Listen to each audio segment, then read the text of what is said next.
पंजाब की चढ़ती कला लई पीएम मोदी ने मंगे 5 साल। पठानकोट रैली च बोले, पहला नहीं मिलिया सेवा का मौका, असीं बनावांगे हसदा वसदा ते नचदा पंजाब।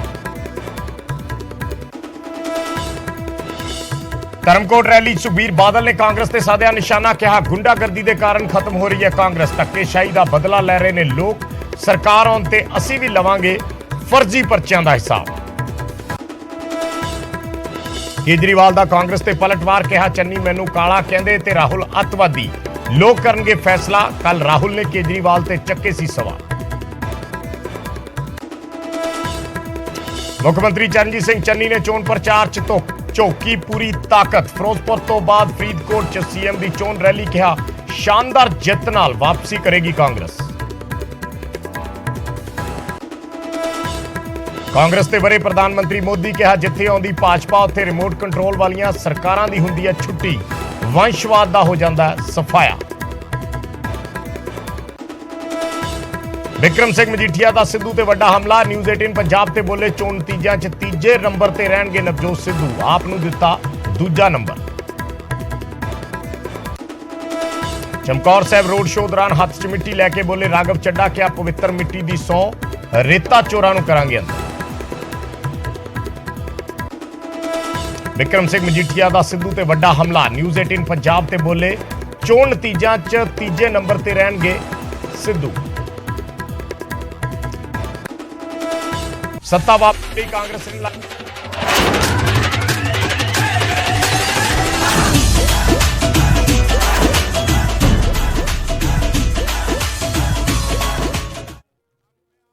को पूछने आया, क्या अकाली दल पंजाब को नशे से मुक्त कर सकता है क्या?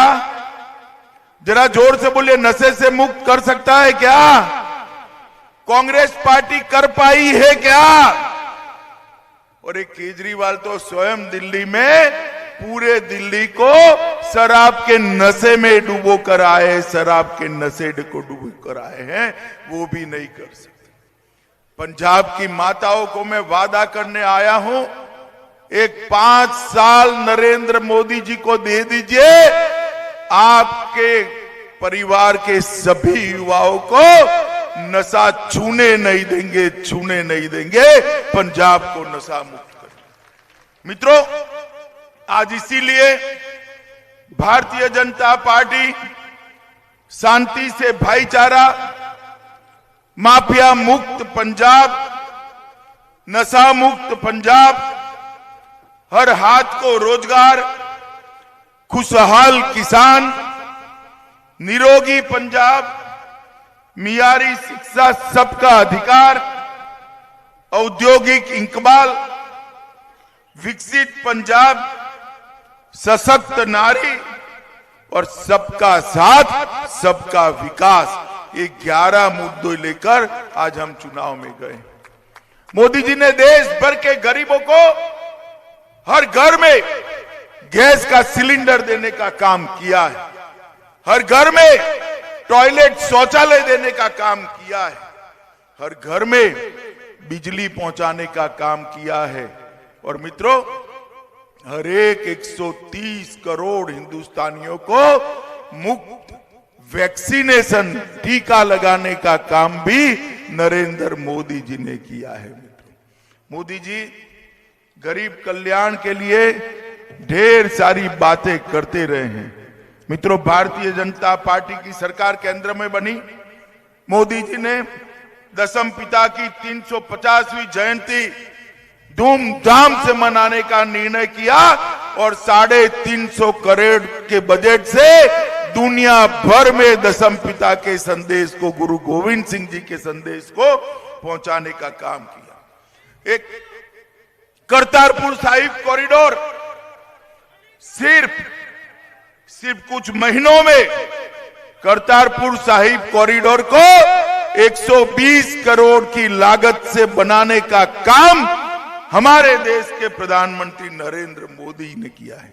मित्रों, आज मैं आपको भरोसे से कह सकता हूं, देश आजाद हुआ उस वक्त मोदी जी प्रधानमंत्री होते तो करतारपुर साहिब और नानकाना साहिब दोनों भारत के अंदर होते, कभी पाकिस्तान न गए।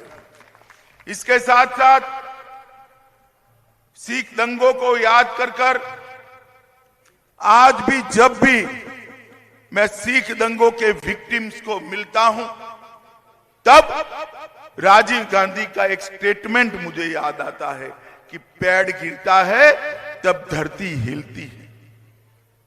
चलो भाई, दंगे हो गए। जब तक मोदी जी नहीं आए, 84 से दंगे हुए थे, एक भी व्यक्ति जेल में नहीं गया था, क्योंकि दंगे कराने वाले कांग्रेस वाले थे। भारतीय जनता पार्टी की सरकार आई, कांग्रेस के नेताओं को जेल में डालने का काम ये भारतीय जनता पार्टी की सरकार ने किया। हर विक्टिम परिवार को 5 लाख रुपया देने का वादा किया।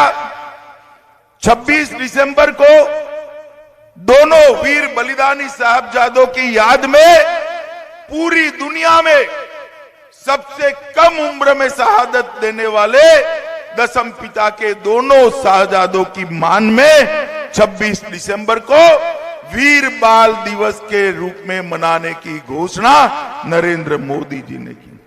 अमृतसर में दरबार साहिब के लिए FCRA की परमिशन देकर दुनिया भर के सिख और हिंदू श्रद्धालुओं को दरबार साहिब की सेवा करने का मौका नरेंद्र मोदी जी ने दिया। सरकार ने लंगर को GST से मुक्त किया। जलियांवाला बाग का स्मारक का विकास किया। विदेशी सिख नागरिकों की जो काली सूची थी 350 लोगों की, उसकी कटौती करने का काम भारतीय जनता पार्टी की नरेंद्र मोदी सरकार ने किया। मित्रों, मैं लंबा बोल नहीं पाऊंगा क्योंकि अभी मुझे जाना है, परंतु मैं इतना कहना आया हूं, फिरोजपुर वालों, आचार संहिता के कारण, कोड ऑफ कंडक्ट के कारण मैं ज्यादा बोल नहीं सकता, परंतु इतना कहकर जाता हूं, यहां के बॉर्डर के किसानों की जो मांग सोडी जी ने रखी है, वो सारे की जिम्मेदारी मेरी है। और मोदी जी तो आए थे यहां पर सैटेलाइट का सेंटर हेल्थ के लिए, आरोग्य के लिए बनाने के लिए, इन्होंने रोका। मगर मैं आपको बताता हूं, वैसाखी के पहले ही इसका हम वीडियो कॉन्फ्रेंस से शिलान्यास मोदी जी के हाथ से कर, क्योंकि भारतीय जनता पार्टी जानती है कि बॉर्डर डिस्ट्रिक्ट में आरोग्य की सेवाएं कैसी होती। शायद यहां अच्छी सुविधा होती तो हमारे भारतीय जनता पार्टी के प्रदेश अध्यक्ष और मेरे मित्र कमल शर्मा जी आज हमारे बीच में होती। अच्छी सेवाएं बॉर्डर डिस्ट्रिक्ट के लिए बहुत जरूरी होती है, ये मैं जानता हूं। मित्रों, आज मैं आया हूं, हमारे दोनों प्रत्याशी यहां उपस्थित है, राणा गुरमीत सिंह सोढ़ी जी और गुरप्रवेश सिंह सेला जी। मैं दोनों को जिताने की अपील करने के लिए आया हूं। आप बताइए, कमल के निशान पर बटन दबाएंगे क्या? अरे जोर से बोलो भाई, दबाएंगे क्या? दोनों को जिताएंगे क्या? आप मोदी जी पर भरोसा कर सोढ़ी जी और सेला को जिताकर भेजिए। मैं वादा करता हूं कि इस क्षेत्र के विकास के लिए भारत सरकार पूरा जोर लगाकर काम करेगी और आपकी सभी समस्याओं का समाधान करेगी। मेरे साथ बोलिए, वंदे वंदे मातरम, वंदे मातरम, वंदे मातरम।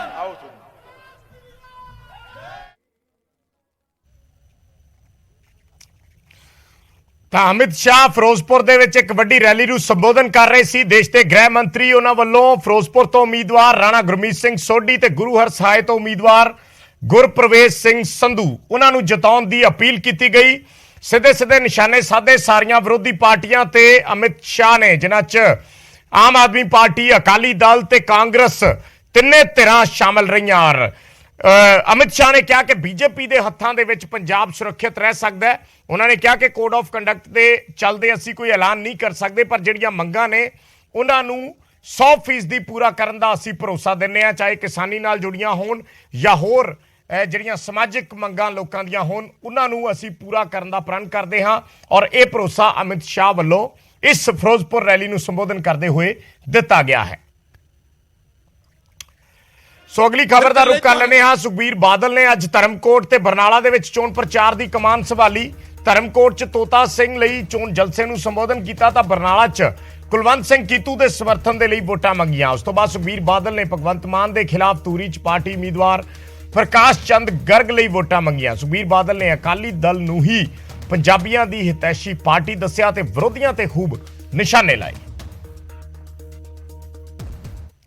ਪੰਜਾਬ ਤਾਂ ਅੱਗੇ ਜਾਊਗਾ ਜੇ ਪੰਜਾਬੀਆਂ ਦੀ ਆਪਣੀ ਪਾਰਟੀ ਤਾਕਤ 'ਚ ਹੈ। ਜੇ ਕਿਸੇ ਵੀ ਪੰਜਾਬੀ ਨੂੰ ਆਪਣੇ ਪੂਰੇ ਹਿੰਦੁਸਤਾਨ 'ਚ ਦੁਨੀਆ 'ਚ ਕੋਈ ਸਮੱਸਿਆ ਆਉਂਦੀ ਹੈ, ਉਹ ਕੇਜਰੀਵਾਲ ਨੂੰ ਟੈਲੀਫੋਨ ਨਹੀਂ ਕਰਦੇ, ਉਹ ਸੋਨੀਆ ਗਾਂਧੀ ਨੂੰ ਟੈਲੀਫੋਨ ਨਹੀਂ ਕਰਦੇ, ਉਹ ਅਮਿਤ ਸ਼ਾਹ ਨੂੰ ਟੈਲੀਫੋਨ ਨਹੀਂ ਕਰਦੇ ਸੁਖਬੀਰ ਸਿੰਘ ਬਾਦਲ ਪ੍ਰਧਾਨ ਅਕਾਲੀ ਦਲ ਨੂੰ ਕਿ ਸਾਡੀ ਸਮੱਸਿਆ ਹੱਲ ਕਰਾਓ। ਕੀ ਤੁਹਾਨੂੰ ਤੁਸੀਂ ਇਨਸਾਫ ਮੰਗ ਸਕਦੇ ਹੋ ਕਾਂਗਰਸ ਪਾਰਟੀ ਤੋਂ, ਜਿਹੜੀ ਟੈਂਕਾਂ ਤੋਪਾਂ ਨਾਲ ਦਰਬਾਰ ਸਾਹਿਬ ਹਮਲਾ ਕਰਦੀ ਹੈ, ਉਹਨੂੰ ਬਾਰ-ਬਾਰ ਵੋਟਾਂ ਪਾਉਣੇ ਹੋ? ਜਿਹੜੇ ਤੁਹਾਡੇ ਭੈਣ ਭਰਾ ਹਜ਼ਾਰਾਂ ਭੈਣ ਭਰਾਵਾਂ ਦਾ ਕਤਲ ਕਰਦੀ ਹੈ, ਉਹਨੂੰ ਵੋਟਾਂ ਪਾਉਣੇ ਹੋ? ਜਿਹਨੇ ਡੱਕਾ ਨਹੀਂ ਤੋੜਿਆ ਉਹਨੂੰ ਵੋਟਾਂ ਪਾਉਣੇ ਹੋ? ਦੂਜੇ ਪਾਸੇ ਬੀਜੇਪੀ ਹੈ, ਜਿਹੜੇ ਤੁਸੀਂ ਦੇਖੋ ਕੀ ਹਾਲਾਤ ਕੀਤੇ, ਤੇ ਤੀਜੀ ਹੁਣ ਨਵੀਂ ਆਮ ਆਦਮੀ ਪਾਰਟੀ ਆ ਗਈ। ਆ ਕੰਧਾਂ ਤੇ ਲਿਖਿਆ ਕਿ ਕੇਜਰੀਵਾਲ ਨੂੰ ਇੱਕ ਮੌਕਾ ਦਿਓ, ਕਿ ਕੇਜਰੀਵਾਲ ਨੂੰ ਪਤਾ ਪੰਜਾਬ ਦੀ ਸਮੱਸਿਆ ਕੀ ਹੈ, ਕਿ ਕੇਜਰੀਵਾਲ ਨੂੰ ਪਤਾ ਝੋਨਾ ਕਿਦੋਂ ਲਾਈਦਾ, ਕਣਕ ਕਿਦੋਂ ਬੀਜੀਦੀ ਹੈ। ਕਿਤੇ ਕੇਜਰੀਵਾਲ ਨੂੰ ਤੁਹਾਡੇ ਦੁੱਖ ਸੁੱਖ ਚ ਆਇਆ? ਤੁਸੀਂ ਯਾਦ ਕਰੋ 5 ਸਾਲ ਪਹਿਲੇ ਕੇਜਰੀਵਾਲ ਨੂੰ ਵੋਟਾਂ ਪਾ ਕੇ 20 ਐਮਐਲਏ ਜਿਤਾਏ, ਲੀਡਰ ਆਫ ਦੀ ਆਪੋਜੀਸ਼ਨ ਉਹਨਾਂ ਦਾ ਸੀ। 5 ਸਾਲ ਤੁਹਾਡਾ ਕੋਈ ਧੰਨਵਾਦ ਕਰਨ ਵਾਸਤੇ ਕੇਜਰੀਵਾਲ ਆਇਆ? ਤੁਹਾਡੇ ਦੁੱਖ ਸੁੱਖ ਚ ਆਇਆ? ਜਦੋਂ ਕਰੋਨਾ ਦੀ ਬਿਮਾਰੀ ਸੀ ਕਿਤੇ ਕੇਜਰੀਵਾਲ ਪੁੱਛਣ ਆਇਆ ਕਿ ਤੁਹਾਨੂੰ ਆਹ ਤਕਲੀਫ ਹੈ, ਮੈਂ ਮੁੱਖ ਮੰਤਰੀ ਦਿੱਲੀ ਦਾ, ਦੱਸੋ ਕੀ ਕਰ ਸਕਦਾ ਮੈਂ? ਇੱਕ ਦਿਨ ਨਹੀਂ ਆਇਆ। ਬਾਬਾ ਬੰਦਾ ਸਿੰਘ ਬਹਾਦਰ ਦੀ ਅਸੀਂ ਬੁੱਤ ਲਾਉਣਾ ਸੀ ਦਿੱਲੀ, ਕੇਜਰੀਵਾਲ ਨੇ ਮਨਜ਼ੂਰੀ ਨਹੀਂ ਦਿੱਤੀ ਜੋ ਸਾਡੀ ਸਰਕਾਰ ਸੀ, ਫਿਰ ਸਾਨੂੰ ਪੰਜਾਬ ਸਰਕਾਰ ਦੀ ਜਗ੍ਹਾ ਚਲਾਉਣਾ ਪਿਆ। ਆ ਤੁਹਾਡੀ ਆਵਾਜ਼ ਸੁਣੂਗਾ। 6 ਮੰਤਰੀ ਇਹਨਾਂ ਦੇ, 6 ਐਮਐਲਏ ਸਿੱਖ ਹੈ ਦਿੱਲੀ, ਕਿ ਇੱਕ ਨੂੰ ਮੰਤਰੀ ਬਣਾਇਆ, ਇੱਕ ਨੂੰ ਚੇਅਰਮੈਨ ਬਣਾਇਆ। ਪੰਜਾਬੀ ਦੂਜੇ ਨੰਬਰ ਤੇ ਬੋਲੀ ਪੜ੍ਹਾਈ ਜਾਂਦੀ ਸੀ ਸਕੂਲਾਂ 'ਚ, ਅੱਜ ਦਿੱਲੀ ਪੰਜਾਬੀ ਪੜ੍ਹਾਈ ਨਹੀਂ ਜਾਂਦੀ। ਕਿ ਦਿੱਲੀ ਮਾਡਲ ਚਾਹੁੰਦੇ ਹੋ ਤੁਸੀਂ? ਜੇ ਦਿੱਲੀ ਮਾਡਲ ਚਾਹੁੰਦੇ ਹੋ, ਟਿਊਲਾਂ ਤੇ ਬਿੱਲ ਲੱਗਣਗੇ ਕਿਉਂਕਿ ਦਿੱਲੀ ਲੱਗਦੇ ਆ। ਆਟਾ ਦਾਲ ਸ਼ਗਨ ਬੰਦ ਹੋਊਗਾ ਕਿਉਂਕਿ ਉੱਥੇ ਮਿਲਦਾ ਨਹੀਂ ਹੈ। ਮੈਂ ਦੋਨੋਂ ਹਲਕੇ ਜਾ ਕੇ ਆਇਆ, ਚੰਨੀ ਦੇ ਦੋਨੋਂ ਹਲਕੇ ਤੀਜੇ ਨੰਬਰ ਤੇ ਜਾ ਰਿਹਾ ਚੰਨੀ। ਇਹਨਾਂ ਦਾ ਕੋਈ ਮੰਤਰੀ ਨਹੀਂ ਜਿੱਤਣਾ, ਮੈਨੂੰ ਲੱਗਦਾ 8-9 ਸੀਟਾਂ ਵੀ ਨਹੀਂ ਆਉਣੀਆਂ। ਇਸ ਕਰਕੇ ਤੁਹਾਡੀ ਸਰਕਾਰ ਬਣ ਰਹੀ। ਇੱਕ ਛੋਟਾ ਜਿਹਾ ਕਮਰਸ਼ੀਅਲ ਬ੍ਰੇਕ, ਜਲਦ ਵਾਪਸ ਆਉਣੀ ਹੈ।